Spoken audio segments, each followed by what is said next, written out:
That's horse beef. What is going on, everybody? I want to talk about UFC 322 today.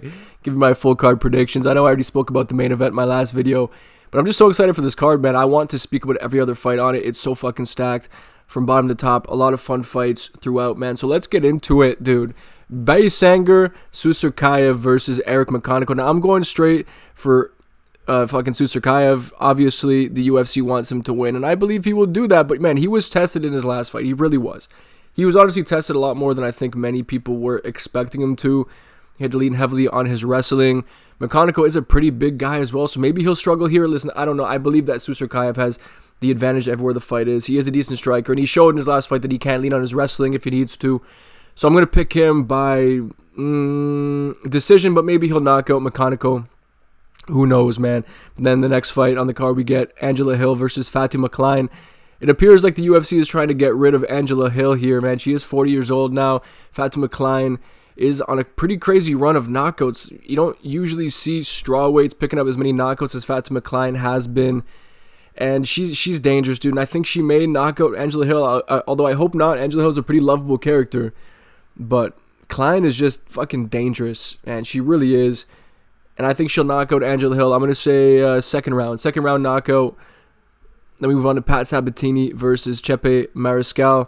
And I believe that Chepe will just dog out Pat Sabatini in this one. Not that Sabatini isn't a dog. I mean, he just picked up a win over Anderson Brito, which is no small feat. Brito is a serious competitor. He's a fucking fantastic fighter. Super aggressive.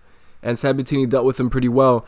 But Chepe Mariscal is just such a fucking dog. He has a big block head. I think he'll walk through Pat Sabatini's shots, and this will just be a war, I believe. I think this is a rematch as well. They fought on some regional scene. I'm not too sure where that was exactly. But yeah, I'm picking Chepe Mariscal to win that one, and I'm not even sure who won the fight originally, but this one is obviously going to be much different than however the first one went. But yeah, I'm picking Chepe Mariscal. Say third round TKO, but I can also see a decision there. Neither guy really has dynamite in the hands, but it could end either way. Then we get Kyle Dawkins versus Gerald Mearshart. Now, this one's tough. It's been a while since we've seen Kyle Dawkins fight, I believe. I can't remember the last time I saw him fight, really. And GM3 is GM3. And this one, it's tough, dude, because if it remains on the feet, obviously you would expect Dawkins to just piece up GM3. And I'm going to predict that, just based on how he looked last time out against Oleg Zaitchuk. I feel like GM3 might be washed, finally, might be washed. And I'm going to say Dawkins by first round TKO. What am I saying? He actually did fight this year against Michel Pereira. I totally forgot about that. And he finished him, I believe, in the first round. So yeah, man. For me, no reason not to pick Dawkins in this one. Moving on up to the prelims, we have Malcolm Wellmaker versus Cody Haddon. Now it's very obvious what the UFC wants to happen with this one. Obviously, Wellmaker via first round KO is the preferred result, and that's what I'm going to pick as well, man. I think he will knock out Cody Haddon in the first round. Not that Haddon isn't decent, but Wellmaker seems to have the fist of God in that right hand, man. And, everyone sees it coming. Everyone knows what they're supposed to look out for, yet he still lands it every single time. And I think it's a matter of time before he does run into an opponent who's high level enough to deal with that. And I'm not sure if Cody Haddon is that guy. So I'm going to say, yeah, Malcolm Wellmaker by first round KO. Then we get Aaron Blanchfield versus Tracy Cortez. Man, this one is going to be a snooze fest. Does anyone else just not see the hype with either of these ladies? Listen, this fight's not going to be very fun. I don't think that either lady is particularly good. Aaron Blanchfield, I think, has been overhyped for a long time, but Tracy Cortez, I guess overhyped for her own reasons maybe. But I'm not convinced by either lady.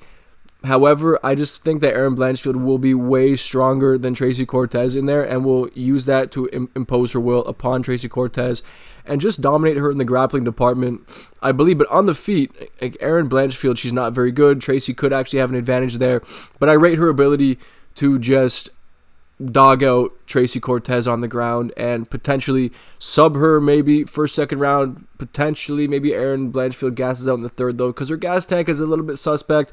Listen, I'm not sure how this one goes, really. I don't really care for this fight too much, but I am going to pick Aaron Blanchfield, whether that be a submission or a decision. I just see her winning this one pretty convincingly. Then we get into Roman Kopylov versus Gregory Rodriguez, man. RoboCop, one of my favorite fighters in the UFC, as you guys might know. I definitely did not make a video claiming that Gregory Rodriguez would be the nightmare matchup for DDP right before he lost to Jared Cannonier. That ain't me, so don't go looking into that one there. But Roman Kopylov versus Gregory, this one's so tough, dude. And it's so intriguing.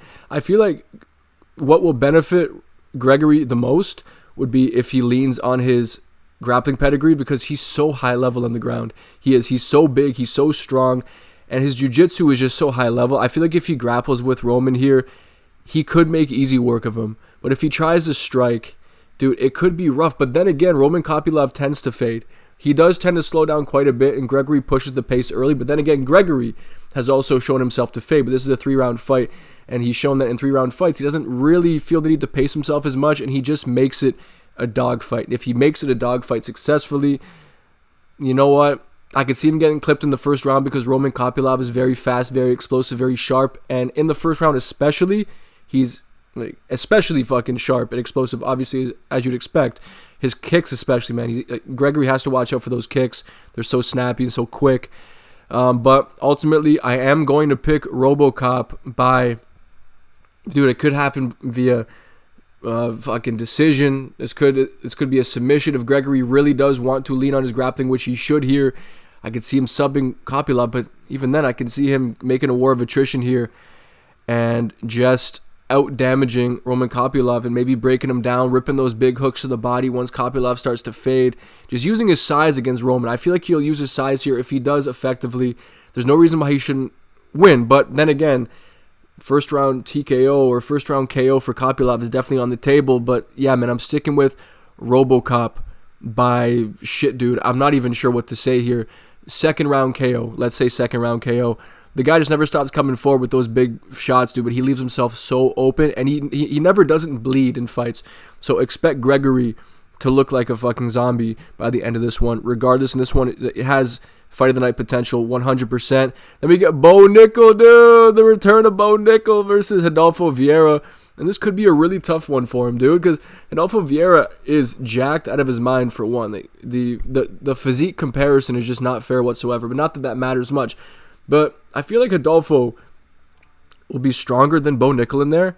I don't think he's as good of a wrestler, so Bo Nickel could definitely out-wrestle him. But Adolfo Vieira, dude, if he causes Bo Nickel to fade again, I see him TKOing Bo Nickel once again. Unless he's instructed to ease off on Bo. I'm not convinced by Bo. I'm really not. I think all this time off will not be enough for Bo, and I think he's just missing that dog in him, man. I'm honestly surprised that he's getting Adolfo Vieira for his return fight. I thought he would have been given a much bigger layup here, but this is not a layup by any means. I think Adolfo Vieira has a big advantage on the feet as well, which is where this fight may end up being fought ultimately. And I'm going to pick Adolfo Vieira second round KO. I don't know. I just don't think that Bo Nickel is very good, but he could come out here, make a statement performance, and then shut all of his haters up, man. And listen, I'm rooting for him to do it. I just don't back him personally. So yeah, I'm sticking with that pick. Adolfo Vieira, second round KO. And then moving on up to the main card, we get the main card opener of Beneil Dariush versus Benoit Saint-Denis. Now, I'm not sure if this one is very clear-cut, to be honest. All right, this one, if it's fought on the feet, I don't really rate Benoit Saint-Denis' power or his pop, really, his ability, like his sharpness. I think he lacks sharpness on the feet, aside from with his round kicks, especially with his hands, man. Like he really lacks the sharpness to, I believe, trouble Beneil very much. He's kind of slow in the mud, and he just kind of he has non-existent footwork as well. Beneil, I think he provides a lot more danger on the feet. So, you know, Benoit Saint-Denis will have to do what he normally does. I think he'll have to dog out Beneil Dariush and just fucking bully him in the clinch against the fence. I could see him having success with that. But Dariush is so technical with his scrambles, right? Like, just look back at the way he dealt with Mateusz Gamrot on the ground. I just feel like he can do the same with Benoit Saint-Denis.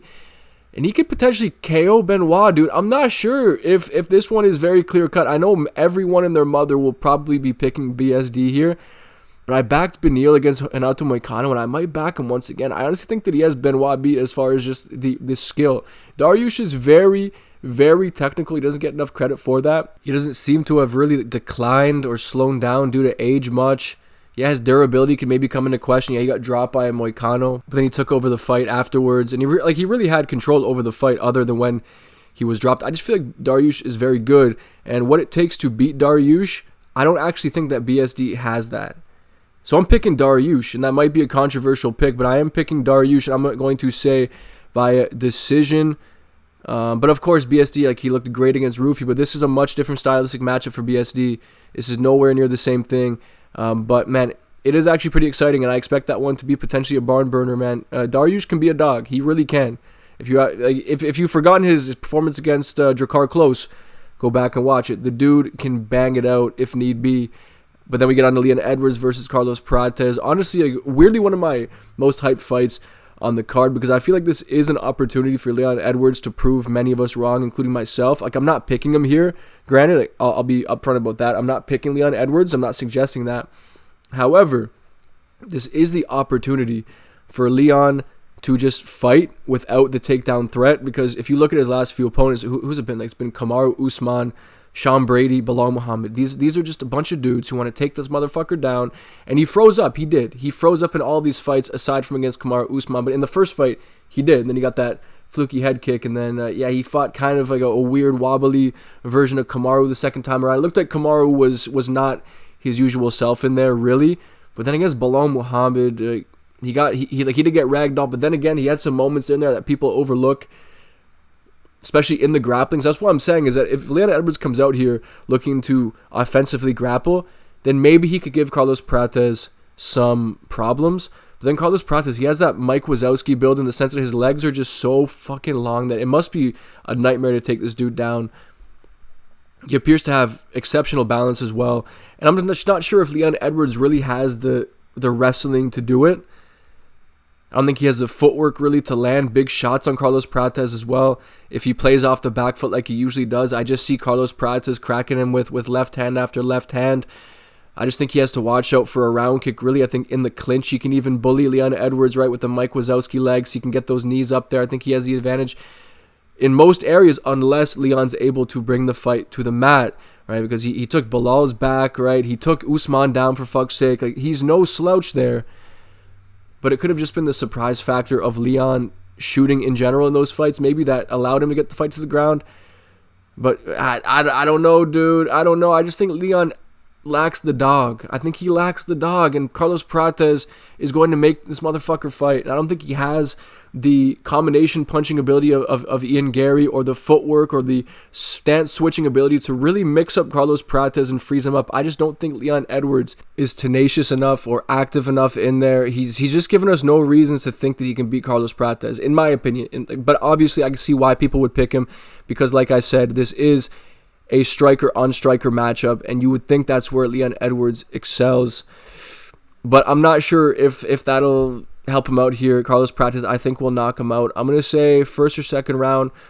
I'm going to say first round knockout. I think Carlos Prates will hunt this guy down from the first second of the fight, and he will eventually catch Leon with a left hand. But, man, Leon could have his y'all must have forgot moment, and if that happens, I can't say that I wouldn't smile. You know what I'm saying? Not even because I'm a fan of Leon, because I'm not.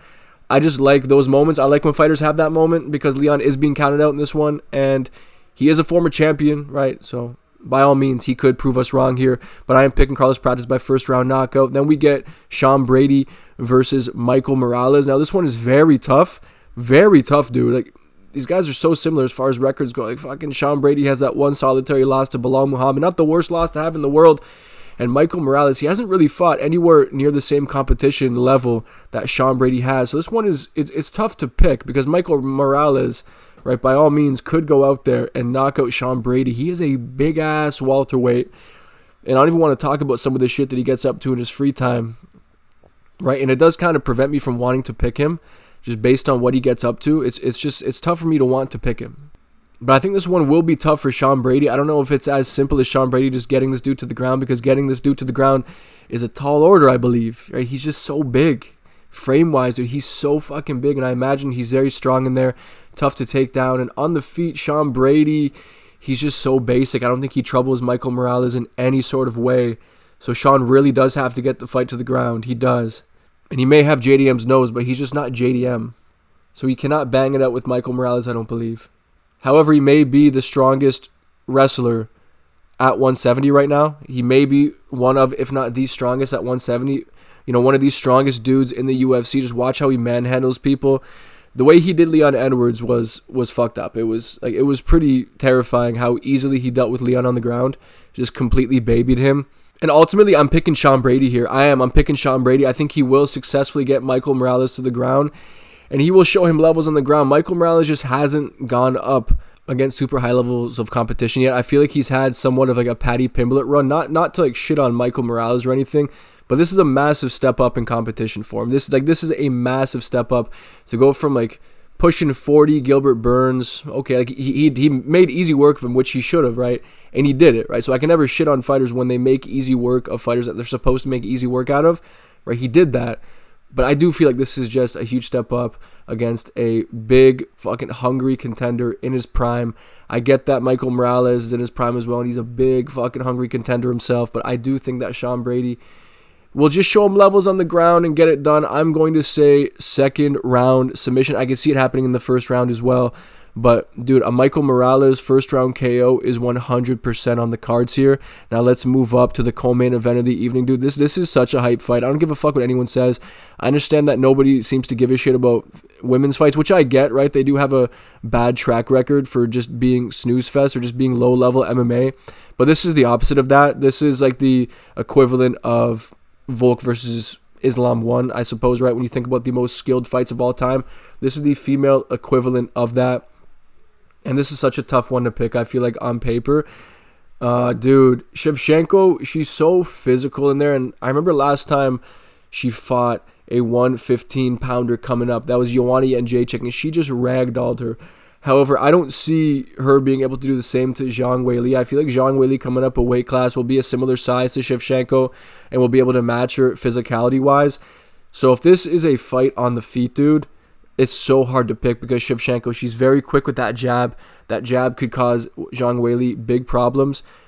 But then Zhang with her combination punching, dude, if she's able to bring Shevchenko into this barn burner type of scrap like she did with Joanna Jędrzejczyk, I could see her winning this one. But then again, Shevchenko is so high level. She's so high level, but she has shown decline. Like, I feel like she could have made easier work of Manon Fiorot, but it was like ultimately a pretty tough test. But Manon Fiorot was so big and towering that she was able to use her size to really slow down Shevchenko in the clinch. I don't see Zhang Weili being able to do the same. She's nowhere near Manon Fiorot as far as stature goes and size, right? So I think this will just be a really fun technical match. Whether it hits the mat, I see both of these ladies scrambling with each other at a high level. I don't know if I see one really having the other one's number. I could just see this one being a very, very closely fought contest. But in the end, I'm going to favor Zhang Weili because I do think that Valentina has shown some chinks in recent fights, right? And Zhang Weili's been looking more dominant than ever. She was given some problems on the feet by Yan Xiaonan, and I think people forget that Zhang Weili does tend to fade from time to time, man. So if Shevchenko makes her grapple heavily early, then we could see Zhang Weili fade a bit here, and then Shevchenko could start to put the jab on her and have more success. Dude, this is just very intriguing. And I even forgot to mention the fact that Zhang Weili out-wrestled Tatiana Suarez, man. She was the underdog going into that fight. Zhang Weili out-wrestled Tatiana Suarez. Man, I'm not too sure if Valentina can trouble her too much as far as the grappling goes, but she's so much more technical in that regard, right, with her judo throws. But I am going to pick Zhang Weili by a very, very closely fought decision. This could be a split decision, unanimous decision. Either way, I think this one will be very, very close until the end. And I can't wait, dude. This is a super fight that I've been waiting for a long time. We're finally getting it. And I'm pumped, dude. I'm pumped. Both these ladies will put on a show without a doubt. And then we get Jack Della Maddalena versus Islam Makhachev. Of course, I did already speak on it. You guys know I'm picking Jack Della Maddalena. Now, has my opinion changed? Not necessarily. But what I've been noticing recently is that people who are very confident about Islam Makhachev are confident in him for weird reasons. I do feel like they're reaching for reasons to be confident in him, similarly to what I saw with people just reaching for reasons to pick Umar over Merab or thinking that Merab has no chance. Like, all of the confidence that the fans of Islam have in Islam are that he will just run through JDM and that nobody has a chance against Islam Makhachev. And I think we've been given no reason to think that that's the case. We have no reason to think that Islam will just go up a weight class and have an easy time with the champion who just beat Bilal in the fashion that he did. I don't understand the logic. It seems to be a whole lot of MMA math going around. Well, Islam has fought higher levels of competition, and that's true. He has. But look at who he struggled with. He struggled with Volk. He struggled with Dustin Poirier at the stage in Dustin's career that he struggled with him. And like Dustin was already a multi-millionaire at that point, like one of the highest paid fighters in the UFC. No hips. And he really gave Islam a tough time. Kind of went life and death with him in the end. Went life and death with Volk the first time around. And I just feel like Jack Della Maddalena is like an amalgamation of everything that Islam Makhachev has struggled with throughout his career, combined with him moving up a weight class and fighting at 170 for the first time, right? We have no idea how Islam looks at 170. Obviously, we know how he looks physically. He looks big, dude. He looks very big, and he looks healthy. So I'm not thinking that he'll go in there and be undersized. No, I'm not even picking JDM. Like I said in my last video, I'm not picking JDM because I think that he's just too big for Islam. No, I don't think that whatsoever. But I think he's very good. And JDM does not get the credit that he deserves for how good he is. He fought Belal the way that people describe fucking MVP, dude. The way he was fighting off the back foot, throwing those boxing combinations, slipping, throwing knees up the middle, the damage he was putting on Belal while fighting off takedowns, and did not fade. After 5 rounds of that, the amount of movement, the stance switching, circling off, dude, counterpunch, dude. JDM was one of the best fighters I've ever seen on that night. Like, I understand that he got hit and he ended up with a swollen eye. Ooh. But I don't remember being so impressed by a fighter's performance in recent memory than JDM's against Belal. He just looked so good out there. He looked like a genuine world beater. He has that dog in him. The dude has a granite chin. He's a bona fide 170-pounder. He's brutal as all hell. Elbows, knees. He does not headhunt. Underrated kicker. Nasty body puncher, like I always say. And obviously, right, people will talk about the way he scrambled up, right? He exposed his neck at times. Well, you would expect him to come in here with a different approach, right? Because it's a different opponent. Islam Makhachev is known for attacking the Darce way that he does. So you would expect JDM will come in here with an answer to that, you would think, right? So just because he scrambled up to his feet in certain ways against Belal does not mean that he will come at Islam with the exact same approach. I think that's foolish to believe, right? Considering the way that JDM looked against Belal. Clearly he went in there with the perfect game plan and he executed it near flawlessly, despite, right, getting hit at times. Obviously you would expect someone to get hit in a 25-minute fight against a champion. And in the end, I believe this will be the toughest fight of Islam's career, whether he wins or loses here, because he is most definitely skilled enough to go out there and prove everyone picking against him wrong. Absolutely he is. He's Islam Makhachev. He's extremely skilled. And I think whether he wins or loses this one, he will look like he got into a fight, right? You cannot fight Jack Della Maddalena and not look like you were in a fight. And I don't really think that Islam can take that damage that Belal took off JDM. I really don't think so. Despite the fact that he'll be cutting less weight and will be more durable, I don't believe that he is durable enough to take all those shots that Belal took off of JDM. But then again, Islam is much more clean defensively with his footwork. He's much more skilled at staying out of range, right? The way he slips off the center line at times. But then again, that could get him hurt, right? With the fact that JDM does not headhunt, right? He will feint up top and then go to the body, right? Rip those body shots. And Islam could get him down. If he gets him down early, then maybe he could get the sub. And as I said in my last video, the only way I see Islam winning this one is with an early sub. If this becomes a war of attrition, I think most people who are being honest with themselves understand that that's JDM's fight to win there. But either way, man, I am picking JDM, of course. I did want to elaborate a little bit more if I could, give you guys new information, hopefully. But I feel like I just ended up repeating myself with this one. But anyway, guys, let me know in the comment section below. What do you think? Whether you agree, whether you disagree, whatever your thoughts are. Who are you picking for the main event? What are your picks for the entire card? Just let me know what your thoughts are on this card. Are you excited, dude? How fucking excited are you for this absolute banger, potentially card of the year? The main event is a banger, co-main event, the whole main card, dude. Most of the prelims. This is just such a sick card. Such a sick card, and I cannot wait for it. But anyway, guys, I appreciate you watching, and I'll see you on the next one.